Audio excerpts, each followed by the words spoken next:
Okay.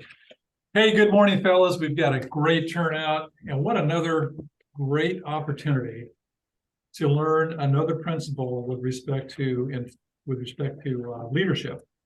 You know, we've been blessed since the opening of this year in January with Joe leading us in the areas of integrity, honesty, authority, generosity, and I might have missed a couple there.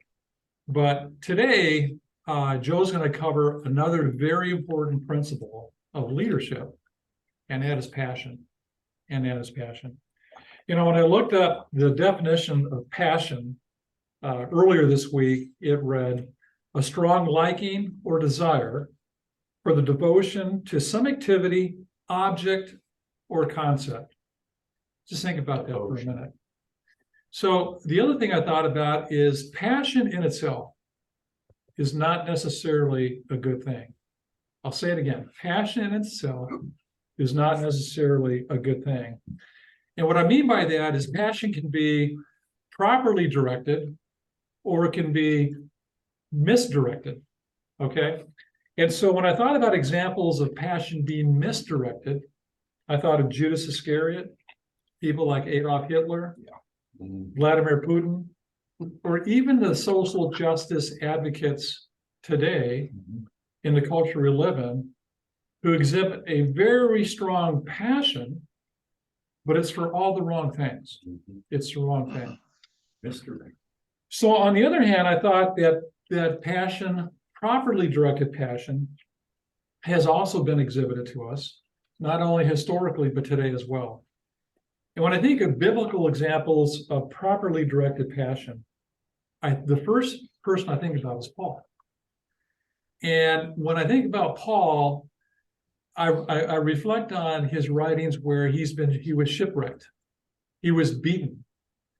His life was always in danger, but he had a passion for loving God. He had a passion for following the mission that God gave him.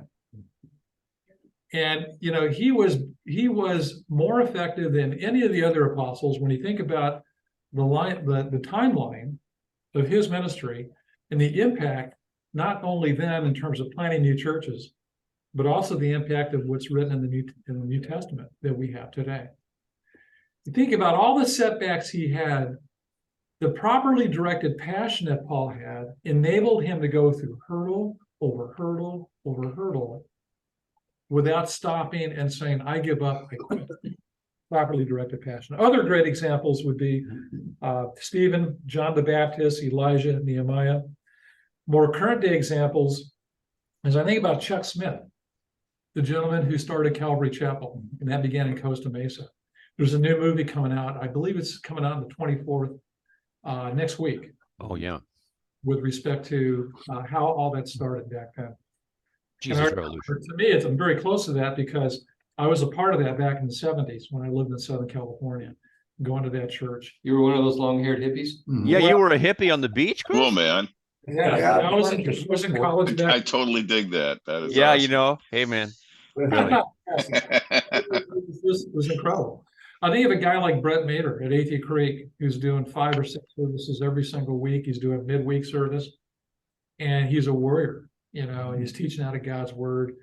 I think of Tony Dungy, who just a couple of weeks ago was just blasted by mainstream media for standing up for the right to life, you know, his conviction. So, you know, those are properly directed people who had the correct passion. The Bible says a lot about passion. For example, in Matthew, it says in Matthew 6:21, for where your treasure is, there your heart will also be. So whatever you treasure or have of value, that's where your passion is going to be. That's how it's going to be directed. So if it's aligned with truth, if it's aligned with God's will for you, awesome. Then you're on the right path. Colossians 3:23 says, whatever you do, work it with all of your heart as working for the Lord, not for human masters, as if you're working for God. So with that, I'll hand over today's topic over to Joe and look forward to the nuggets, just like every week, that he has. Yeah, Tom. You left one person off the list. One person that drove the passion of all of the positive, passionate people. you mentioned, they all had a passion for Jesus Christ. Yeah. Who had the ultimate passion, who we Mm. all follow. Yeah. So I know that's Thank in you. your head and in your heart. No. I'll make sure it's on your paper. Yeah, Yeah. That's right. that's- You got it. that's why we have the brotherhood like that. I mean, we all have blind spots, but that is a perfect example without. When you think about the movie, The Passion of the Christ, okay? You talk about torture and hurdles to overcome, and even at that point when he's in the And garden. that of scene when Gethsemane, he's hugging the cross and that movie Yeah, kills me every time. it's Passion. it's pretty incredible. Yeah, yeah. So with that, Okay, Joe, all right. Thank Well, good morning, guys. Good to be with you again today. And you're right, we're gonna cover passion today. We're gonna talk about passion, and I'm gonna share with you sort of a way to interpret passion, a way to see passion.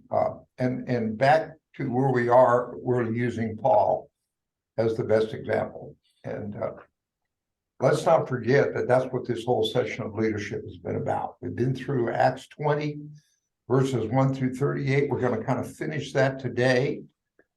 We're not totally finished with this series because next week we're going to focus on courage. And what I'm going to present to you is kind of a wrap of all of this into that topic. We'll see that next week. But passion is something that we all understand, but we may not really recognize it. It's one of those kind of things that has to be there for things to work, but you may not really know what it's all about. So today, I want to remind you, you teed it up, Chris. Paul is a guy who had every credential you could possibly imagine.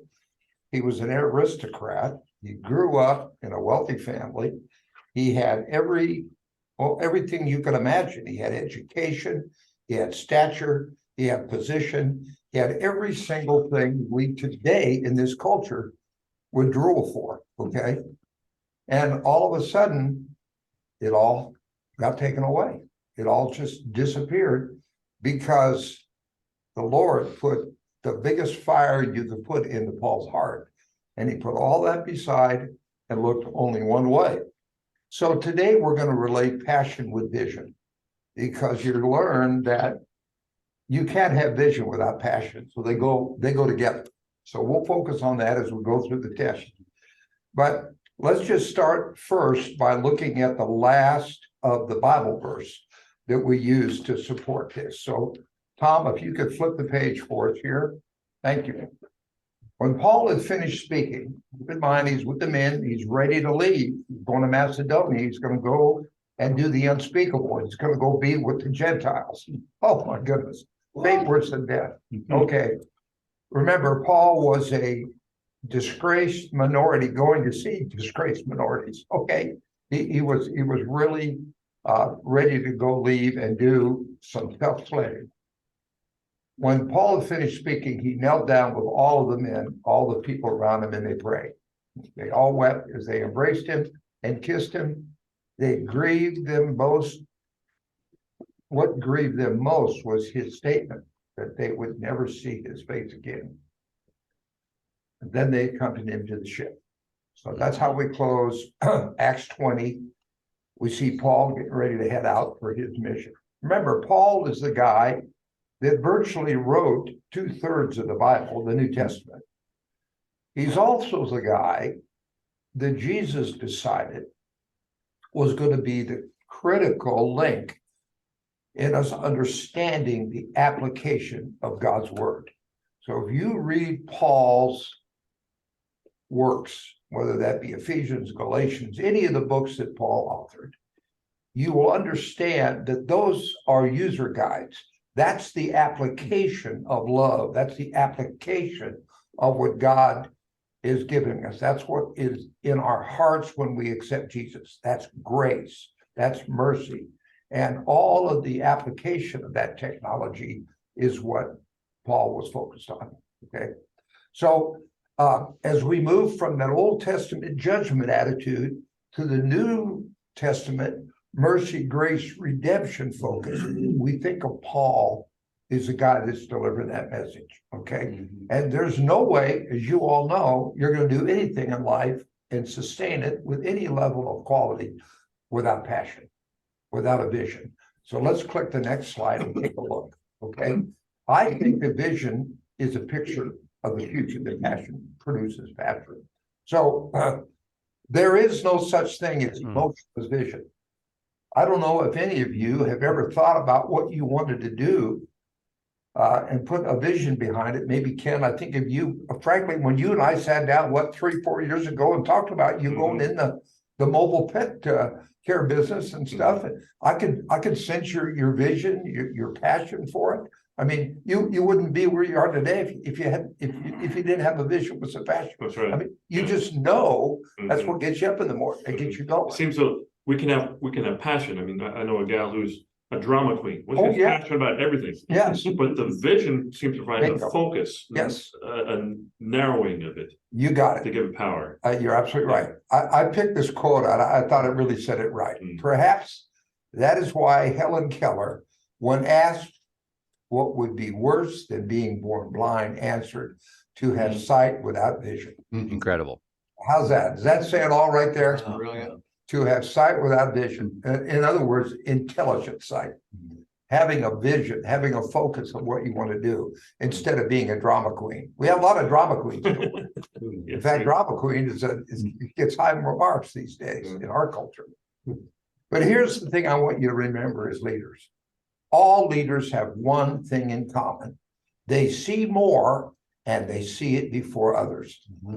They see more and they see it for others. Remember Dell's story. He stopped the production line. Why? Because he saw something before anybody else saw it. Okay. So you think about being a leader. If you're seeing more, it's for a good reason, because you're the leader. You're seeing it, you're teed up differently, your mindset is different. You take on a different responsibility, you take on a different focus, you feel a responsibility. Consequently, you see more, and most importantly, you see it before others. Okay. It seems as though they're almost, I'm thinking this through, not that they're diametrically opposed, but different in the sense that Dell's example, work on the line, I got a passion, I got to get this stuff out, got to get it out. But then take a step back and take a bigger picture, overall objective kind of thing, which is to see, okay, I see something now that I didn't see when I was following my passion here. If that's No. Leaders have a tendency. Well, remember we talked about leadership. We talked about the focus of leadership is to bring reality to folks that you lead. That's the biggest job of a leader, is to keep you down the middle of the fairway, hitting 280 yards on that bill. There you go. Perfect. 280 down the middle of the fairway. Okay. So that there's real, because you get off in those off, we all take those exit ramps off the highway when we're supposed to be on the highway. So you can get distracted very, very easy. So by seeing more and seeing it before others, you can adjust and navigate people as a leader through the trap. So I've heard the thing say supervision, supervisor, right? Super meaning above. Yeah. So you need to step back and take a step up to look above to see the vision, the big vision. Good way of looking at it. Absolutely. Yeah. So Joe, just a different perspective on that, which is great. And I really love where this is going, because as husbands or as a father, the leader in your family, we have a responsibility to look above, just as you said, Joe, to look above, to look down the highway. Yeah. And that in the area that, practically that means, when you think about finances, okay, needs planning, short-term goals, midterm goals, long-term goals, but positioning your family for success going down the road. We have that responsibility as a leader to see that bigger picture, get out of the weeds, which is so easy to be inside the trenches, but to look above that and set a plan to move forward as a leader of your family. Sure. And I think that's a very excellent point, because Chris, because you do this, that your energy and the commitment you made to your family is obvious in your behavior, and it's obvious. And as our friend Tom always said, speak the gospel, and you have to use words. I mean, Right. your focus, your vision, your intention how you behave, how you address things in your family sends that leadership message and sends that message that you've got a vision. No, you're right on. You're right on. All right, let's flip the chart. I want to give you an idea of what Paul's all about in this particular subject, okay? Paul's energy for serving others was his passion, okay? I don't know any other way to say it. I mean, he literally traded his life of distinction and privilege for a life to serve others. It's black and white. It's unbelievable as you read what he did. I characterize it this way. I said his position was that he was free from all men. He was at top of the game, but his passion is to become a slave to all men. Now, let's be careful with the word slave. I don't want the police after me here. In the context of that is servant, helper. Back in those days, a slave was not the unfortunate connotation. This is a voluntary position. Yes, not it is. forced upon. Totally. The difference. Absolutely, absolutely. It was referred to as a bond servant, and quite frankly, from a biblical standpoint, it was frankly a lofty position as a servant, to be a bond servant. That meant you had capabilities and privileges to carry messages that were quite important messages. Kings had bond servants, okay, and they were very special couriers. They were very special people. So to use the word slave, don't think of it in terms of what we would the connotation would be today. But the point is, what I'm trying to tell you here is Paul said, wait a minute,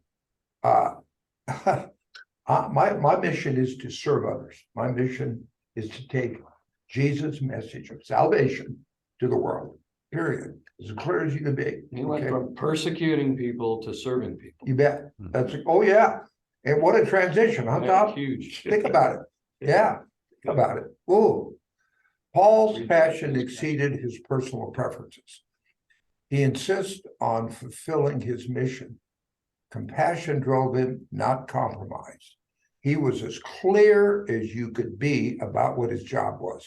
And as Chris said earlier in his opening remarks, Paul tolerated shipwrecks, beatings, snake bites, disease, prison, everything you can imagine, and he never lost his vision. He never lost his focus. Okay, he was focused on people, not procedure. Yeah, and he knew what was worth dying for. And boy, Joey, what was it? yeah, I love how you put that. Always focus on people and not procedure. Sometimes in business, you can get people in positions of authority, and they're so focused on procedure and checking off the boxes and working within the box, they forget about the people they're responsible for leading. And when that happens, there's a disconnect, and it really is hard to develop loyalty in the people that you're leading if they see you as primarily an administrative leader, just checking the boxes, more concerned about procedure and not about them. Well, it's interesting you say it that way, Chris, because for those of us that have watched The Chosen, how often in that movie did you see the Pharisees and those representing the hierarchy?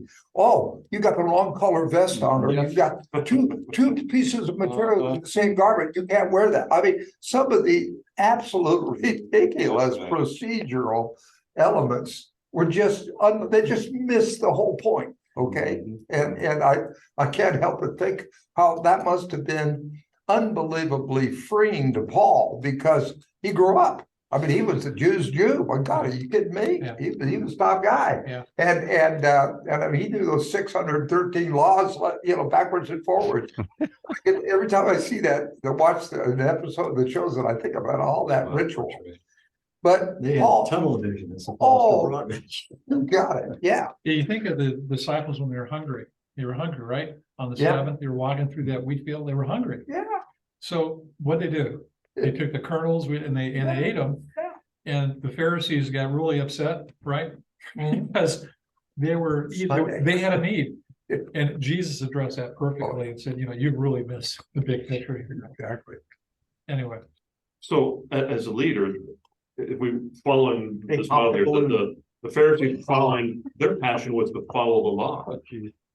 Yeah. So I'm thinking that Right. one of your points is, That's right. you have your passion, but you need to re-examine it periodically and make sure your passion is Yep. The best. That's right. Great, Ken. You're right. It's like this. It's more important to produce results than it is to be right. Let that sink in, guys. It's more important to produce results than it is to be right. Jesus was producing results. Paul was producing results. He was taking a message to people. He wasn't worried about whether he was right. He didn't have to be right. Mhm. He was saving lives. He was delivering a message. He was putting things in the heart. That's what leaders do. Leaders don't worry about whether they're the smartest guy in the room. The leader only worries about whether he's delivering at the goal line. So it's a different mindset. You get outside of this attitude that says, I getting who I am and my value out of this set of procedures. Okay, so what? Okay, Mhm. the leaders produce results. How are those results? need But to you be want to produced? periodically examine if the results you're striving for are the right things to be striving for, as the Of course. Pharisees should Of have course, done. that's exactly right. And I'm not trying to say that process, procedure, methodologies aren't important. I'm not saying that at all. I'm just saying they're a means to an end. Yeah. Okay, they're not the end. Yeah. And the Pharisees, unfortunately, didn't understand that simple reality. To them, they were the end. Well, that is a tough part, though, isn't it? You Sure. fill your life, your passion into Of course. something, to suddenly say, I gotta change. Yeah. Oh, yeah. No That's- kidding. You imagine what that's Paul the- must have gone through? Huh. You imagine what must have happened to him on the road to Damascus? I just can't even put my head around it. It's unbelievable how his life just completely turned around. He remained flexible. Although he was fixed on his mission, he remained flexible, Ken, which is kind of where you're headed. Paul remained flexible because he kept his mission in sharp focus. He committed himself to God and his goal. He never lost sight of the mission, never lost sight of the goal or the vision. He kept it very cleanly in place. Didn't mean he didn't have all kinds of barriers to climb over and around. Okay, let's go to the next slide. Can I just make a comment? So I totally understand the discussion surrounding a leader keeping track of the vision and the end in mind to ensure that driving in the right direction. But I think for me, a leader also has to have a deep love for the people that work underneath him to help them become the best that they can be as well. I mean, there's layers to leadership. The vision definitely, one of those things, but I think it's deeper than that too. I think a true leader has as a part of his objective to make the people that he is leading to be the best that they can be as well. You're right, Jay. In fact, last week we talked about this. Remember, we said that one of the main goals of a leader is to produce leaders. Okay, so if you want to have a legacy as a leader, your legacy is the leaders you produce. Exactly what Jay's saying is if you build up people around you, so you create leaders. You do that with not only your direct vision and methodologies, but you do that with your behavior. You do that by being the guy Tom always talks about that lives the gospel and uses words if he needs to. So that's the whole point. Yeah, absolutely. You're right, Jay. Yep, you're right on, buddy. So that's what Jesus did. It's exactly what Jesus did. Exactly what Jesus did. And what Paul did. Yeah, you bet. That's the whole point. And frankly, that's what we need to do. We've got the tool called the Holy Spirit. It's called grace. It's called mercy. We've got what we need. Jesus put it in our heart. He powered us with the Holy Spirit. That's what all about. Yeah. We all got that. Joe, it seems to me it's a great responsibility that we have for the next generation. Yes. And let me say the next generations. So it's just not your children, it's your grandchildren. If you have an opportunity to mentor someone, critically important. It's a very high level because at some point, we're gonna go back home, we're gonna be called back. Yeah. But while we're here, that is a key responsibility. Well, you're right, and I tell you, it's getting tough because the implication of your wise comment there is it will take a stand, Mhm. and that's tough. That's tough in this world to take a stand. Mhm. You have to take a stand. It might be in your family, it might be in your community, it might be in your church, it might be somewhere else in your business, whatever, but you gotta take a stand. You gotta take a stand for the truth. Okay, that's what we do. I would suggest that when we take a stand as Christians, it seems like one thing to take a stand, I'm morally superior on this position and then this is what's right. But a Christian takes a more loving polish to it, right? Yeah. And Yeah. that's You're good. a little more difficult, I would You're think. not trying to be the smartest guy in the room. You're trying to produce results. And I'm really so glad. In fact, I had a conversation with someone last night. And we are just talking about that, convictions and how you convey that. But if you convey a conviction that is certainly the truth, and you convey it with passion, but without love, you've lost. Mm. You've lost. Mm. So love has to be a component of conveying that message. It's built around truth, but it's got to be done in love. Mhm. Yeah, that has to be the foundation for sure. Well, how do you do that? I got a real easy answer for you guys. Real easy answer. Tell people how God came to you. Yeah, tell Yeah. your. Tell your story. Yeah. Witness. Tell your story. It's your story. Can't argue with Can't that. argue with you. It's your facts, Mhm. your story, and it's all based on love. Mhm. How did God love you? How did Jesus touch you on the shoulder and say, I want you in the family? Okay, what was going on? Why were you on your knees, if that's the case, or on your back or whatever? What was going on with you? Mhm. And how did Jesus love you through it? That's all you got to do. Mhm. You know, that's really how simple the word witness is, right? Right. Tell people your story. I was thinking also, but it's something like taking a stand, moral stand. There was a fellow we had here for a while, Mark Greer, who, right, he talked about being outside abortion providers, being one of the protesters of it. Yeah, And people would come by and honk their horn and flip them off, that sort of thing. But the way they did it was they did not respond in kind. It was taking the blows, but not delivering the blows. And so seems to be our Christian way of giving a stand is going to be different than the way another person would give a stand in that love, as Jay was saying. sure.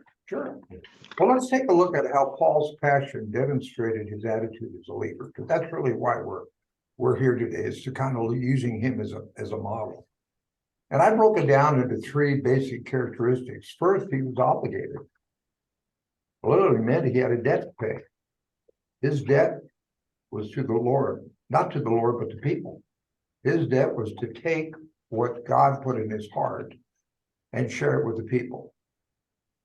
He owed those who hadn't heard the gospel.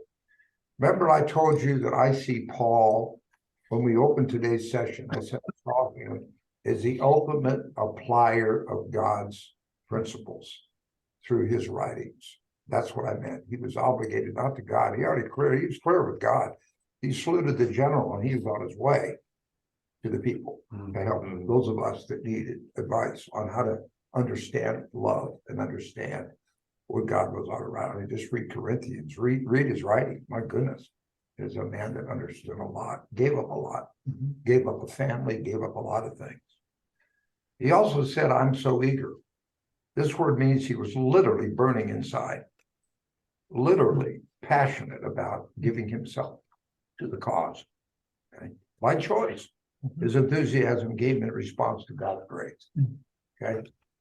And any of us at any level in our lives doing anything we did, you know what I'm talking about. That burning, that passion, that drive that gets you to do what you need to do. I look back in my life and I see it very clearly that was probably the differentiator that got me through some pretty tough times. You know, was a drive and a passion. Yeah, to see the other side of something. But here's what I think is the real key to the whole thing. I'm not ashamed. It's huge. Why wasn't he ashamed? Well, he although he was a despised minority, within a despised minority.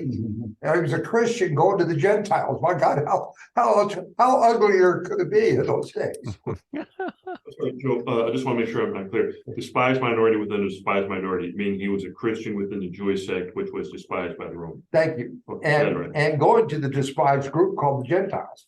Remember, as far as the Jews were concerned, that Messiah was theirs, not everybody's. Okay. They were the chosen people. Yeah, They were that was the special. problem in the first place. Okay. And what's Paul doing? He's running to the other team. Okay. Yeah, right.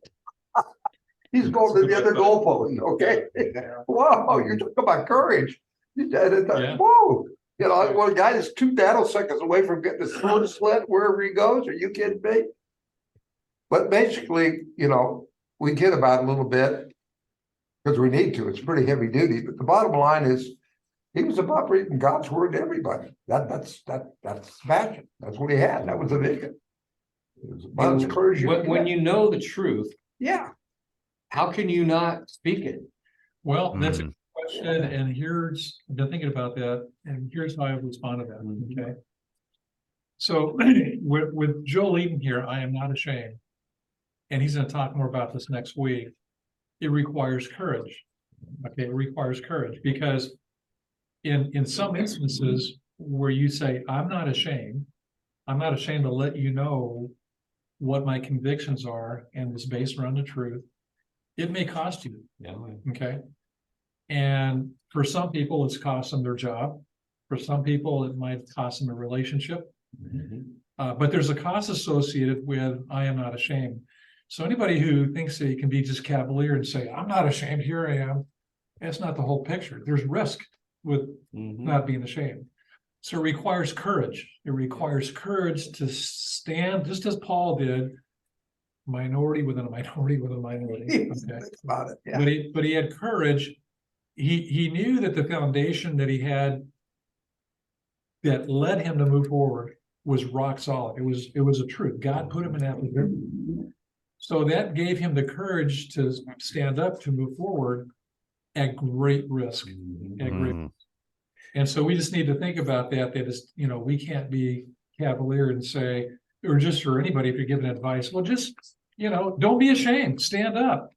Well, okay, but please understand that when the person does that, that there's risk associated with that, and it requires courage. I think you'll find next week that's the most important virtue of all. Without courage, you Yeah. can't do any of Yeah. it. Well, you remember how we It- talked it- earlier that, well, I'm sorry, go ahead, Jay or Tom, whoever I that was is. just gonna say that, when I look at the definition of courage, it seems like, the people that are the most courageous are the ones that, even though they're fearful, they still do the right thing, you know? And, I can't imagine Paul not being fearful in many of the circumstances he was in, but he still chose to do the right thing. And that to me is courage, doing it even though you're afraid, you know?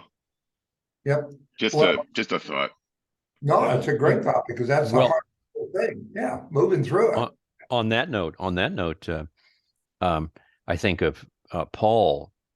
You know, doesn't it say he was there when Stephen was martyred, Yeah, exactly. right? And he saw the courage and all these traits in Stephen and in the disciples. He can't help but have been blown away. Right. My gosh, these people are displaying all these traits, and who am I? What's going on? Right? I mean, he's a thoughtful guy.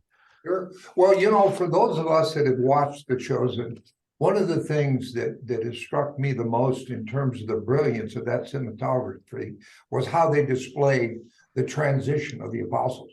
In every one of them, you saw how they were transitioned. They felt the call and they jumped on, but during the series, in individual cases, you watch their personal transformation, and it's incredible. So you can only imagine. Now they're with Jesus. They're watching the miracles. They're watching the healings. They're watching the breads and the fishes. They're watching all the things that he did.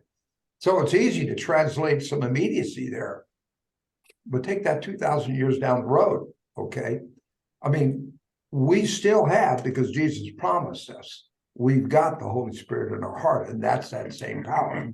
But you can just see in that movie as you watch those men and women for that matter, but you just watch them transition and become unbelievable So well believers. done. It's so well done, and it is so powerful when you watch This that, last you know. year, last year's even. Oh, yeah, season 3 was just incredible. Oh my gosh, yeah. Yeah, it was overwhelming. So it's there for all of us. I mean, it's there. That's what God promised. And that's kind of the point of this. We are focusing on Paul, and we're focusing on his life because he's such a great model. But we're all Pauls. We all have that same grace. God didn't give him anything special. Okay. He gave us the same power. He's given us the same, okay. He's given us the same leadership, whether we apply it to our family, to our business, to our community, wherever it may be. And a big part of that is to have the attitude of a leader. Yeah. Feel the Mhm. obligation, feel the burn, the eagerness, and do not be ashamed. Yeah, absolutely. Okay. Any other comments so far? This is great. All right. Well, let's, I'm sorry. If we have a minute, I remember, well, it'd take a few minutes, I don't want. No, it's okay. We got time. It's only 7:15, not even 7:15. Remember, a few years ago, when I was in high school, I was part of this choir and we went to, performance singing. And at the end of this performance, it was quite clapping, but not a lot. And the teacher at that point said, you know, I think TV is kind of ruining audiences in that you're not giving a lot of passion when they applaud. Yeah. For some reason that remark struck me, and I think about that periodically, and I look at what is going on with us now as technology advances, TV being a technology, Uber or delivery, food delivery being a technology, and it seems as though we're facing a lot of influence to become passive, or in this context, Oh, less. Not as Right. much interaction out there. Right. Now, if you remember too, in that book, Wild at Heart, we talk about male, female there, and how a woman's great failing thing that they need to watch out for is really getting overly involved. But men's great, the great failing, potential failing is to become passive. Right, when Eve takes the bite, Adam's just stepped in and said, God said, right? That's right.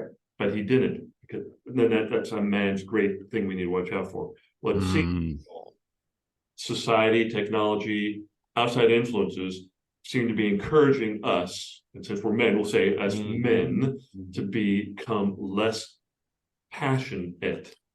More passive, less passion. Yeah, Yeah. right. And that is something that's just going to be hitting us and hitting us, has been, will be hitting us more and more, so that we need to nurture, fan, encourage, think about being passionate about something, to live a life, more full life, full of passion. Ken, you know, your summary with respect to passion and how it leads in the leadership is exactly why we're doing the series. Yep. The outcome and the collateral damage in our culture today, with men in their families not exhibiting or not executing those leadership principles every day, we see the collateral damage in our culture, in our families, and in our children. That passivity is a cancer. I've said it before. I'll say it again. Passivity is a cancer. Okay. Men must be engaged with their wives, with their families, in their communities, whether it's inside the church, but they've got to be engaged. Sitting on the sidelines or staying in your comfort zone is not an option. I mean, that's not It's what so God- easy and so comfortable Sure it is. to do that. And justifiable. And you deserve it. No, That's an early Yeah. society. right. Yeah. And so that's why this principle that we're talking about today, passion, is so critical. And I'll talk about it in just a bit after Joe's over. But passion equates to action. Okay. Without action, none of this comes together. So it Mhm. requires action. I'm gonna just put that off on the back burner for now. But I think you said something that's very, very key for all of us to I understand. think it's something that we need to keep in mind in our lives. You know, Yeah. we are gonna be, the default is gonna be towards less passion, more passive. Yeah. We gotta take a passionate stand.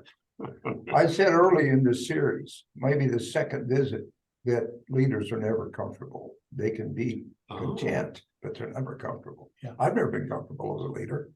Yeah. Oh, no. Comfortable as a leader or comfortable as a Oh, person? no, In the comfortable in the being a position, leader is not what I'm saying. Mhm. If you're gonna be a leader, you're not gonna be comfortable.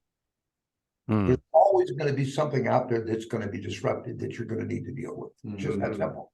But if you're let's go back through the thing. If you're honest, straightforward, blah, blah, blah, blah, blah, you can have a whole lot of contentment as a leader. I've always been content as a leader. I haven't always been comfortable. Yeah. Those are Yeah. those are two different situations. So here again, back to focus, back to vision. Okay, if you stay on that vision, and you know, that's what you're there for. It's Hmm. vision. Bill will back that up with this Dennis Prager, the same lines. He says, Mhm. people talk about, I just want to raise a happy child. He says, no, No, I want to raise a good child. Mhm. And Yeah. happiness is not the most important thing. Goodness is. I would say that a different way. I don't need an A student. Give me a C student. But give me balance. Mm. Sometimes we have measurement systems in this culture that send people the wrong direction. And so, yeah, Mhm. I don't want to get into that whole subject, but the point is exactly what you're saying. Mm. Give me something right down the middle. You know, Joe, I'm thinking that'd probably be a good topic for another It would, another it time. sure would. But you can build a Oh, you can build a whole lot of, yeah, absolutely. build around it easily an hour or more. God. Topic, yeah. Just out of simple time and effort, I don't know how many leaders I've created personally in my business career. And I can tell you, without question, there's a whole lot of those people that don't have advanced degrees from Harvard, okay? Mhm. There are straight, basic, down the middle people that know how to do their job. They knew how to tell the truth. They knew how to deliver a vision. They knew how to craft a vision. They knew how to stay on top of things and get things done. Okay, Mhm. so this is the last slide in this deck, and then we can discuss it. I knew Warren Bennis at Harvard when I was doing some teaching there. He was on the campus there. He became really famous at USC out in Southern California and created a whole institute at that university around leadership. So that's where you'll see him mostly focused. But I knew him 20 years ago at Harvard.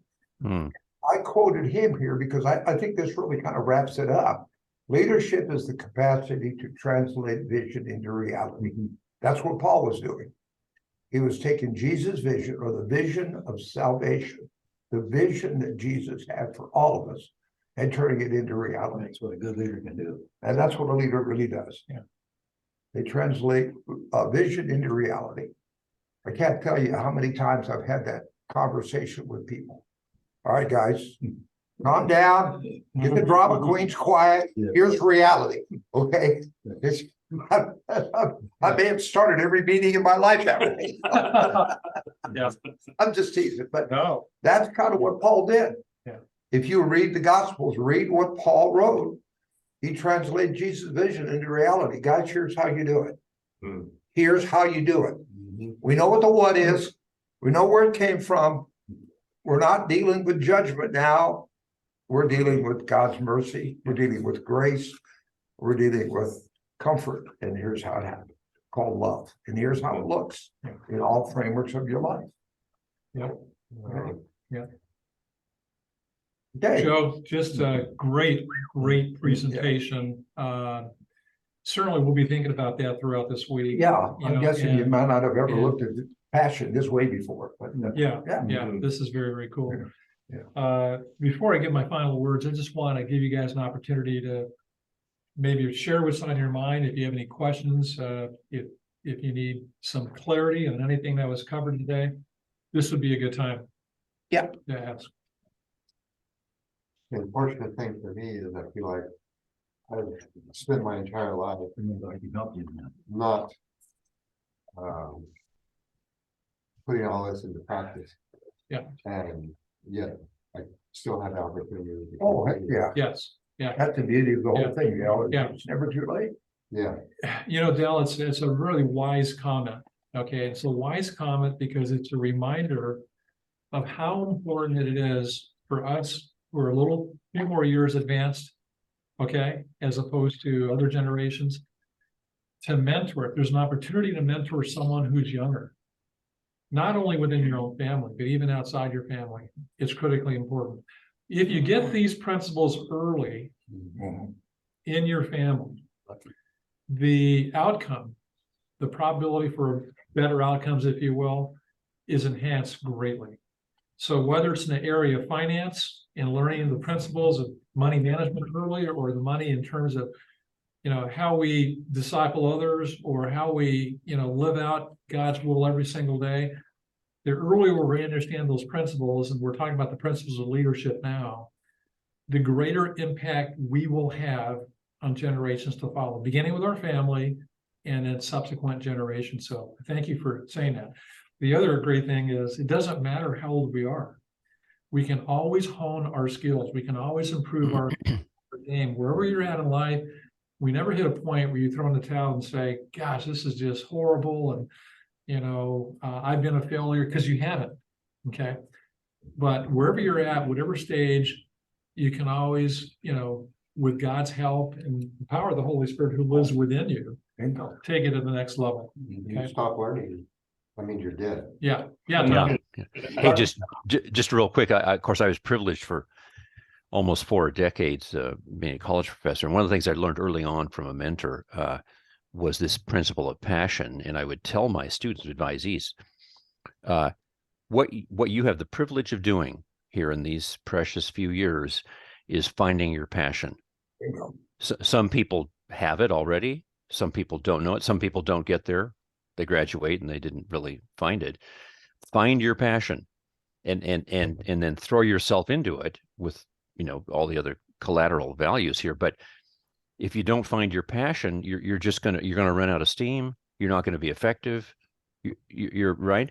Now, you may not be able to make a living. Just a corollary, you may not be able to make a living at your passion. Okay, that's okay, right? Yeah. At least you found it, and that's your you know, what drives you in whatever aspect of your life is maybe not your actual job, put food on the table, but you found your passion. Wow, what a gift that is. Well said, Tom. Great advice, Tom. Yep. Yeah, Yep. that's one thing my wife struggles with is God gave her a passion for art. And yet art is low on the totem pole in terms of income or people being able to make money off of it. Yeah. And so she continually is frustrated by the fact, and finally she had a class where the gal says, you have permission to be an artist. Mm. God made you an artist. He gave you the passion for being an artist. Mhm. Go live your passion. Mhm. You know, one of the concepts that has helped me over my life is understanding what you just said, Tom, but understanding that the value and the return on the passion is not always something you can count and put in the bank. I refer to it as psychic income. I get a lot of return for my time in working with other people and doing what I do. Frankly, the money's nice, but I really do it because I enjoy what I do. And I get such a return in watching people's lives change and in watching people do things and be empowered in ways they never thought they could. That's what a college professor gets. Yeah, but it also requires some risk. Oh yeah. And some courage, all these other things you've been talking about. And your earlier comment that the best students were the B students. Yep. Mm-hmm. Yep. Pretty much, not the A students, right? They can do it and go through. No, the B student's going to take a risk and go for it. That's exactly right. You bet. You bet. Boy, that's going to be a great topic of blue collar, Yep. press forward, work ethic. All those things come into play. We will come back to that. Anybody else have anything, any comments before we wrap this up today? All right, so let me just do a real quick summary here. Passion requires action. Passion requires action. Passion keeps you going regardless of what hurdles lay ahead and refills your cup when you're feeling depleted. Passion requires a person to share their vision and influence others. That's right. Passion cannot be found in your comfort zone. It requires courage to take risk. All the things we talked about today. So, Yep, and next Thank- week, I'm sorry for No, go ahead. interrupting you, Chris, but next week, I'm gonna take us in kind of a composite. And take you through some of these characteristics of Paul and see exactly what he did. Well, how's that all define the courage that Paul had? Pretty amazing. Yeah.